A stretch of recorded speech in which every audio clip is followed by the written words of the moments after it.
Helmet નો આ કાળો કાયદો પ્રજાને લૂંટવા માટે છે। આ કાયદાથી પ્રજા પીડાતી હોય એ કાયદાને અમે માન નહીં આપીએ। આ કાયદો માત્ર ને માત્ર સરકારની તેજોરી ભરવા માટેનો છે। તમારા માથાની કોઈ કિંમત નથી આને। આ જે કાયદો છે એ માત્ર ને માત્ર તેજોરી એટલા માટે ભરે છે કે ચૂંટણીઓ આવી રહી છે અને જો તમારા માથાની કિંમત હોત તો આ સરકારી શાળાની છત ન પડી હોત તો શું બાળકોને હેલ્મેટ પહેરાવીને મોકલવાના? જો તમારા જીવની કિંમત હોત તો ઇન્દિરા સર્કલે જે લોકો મૃત્યુ પામ્યા છાતી પર બસ ફરી ગઈ એને હેલ્મેટ પહેર્યો તો શું બચી જાત?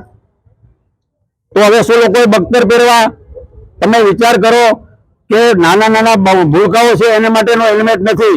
ખરેખર તમારે લોકોને બચાવવા છે, જીવ વાલો છે, તો ઉઘરાણા શા માટે? તમે હેલ્મેટ કેમ નથી આપતા? અને આ કાયદો માત્ર ને માત્ર સિટીમાં તમે શા માટે રાખો છો? તમે હાઈવે પર રાખો, સિટીમાં આ કાયદો 30 ની ઉપર ગાડી નથી ચાલતી। ખૂબ રાખવો જ પડશે, કારણ કે આમ આદમી પાર્ટી એનો સખત વિરોધ કરશે।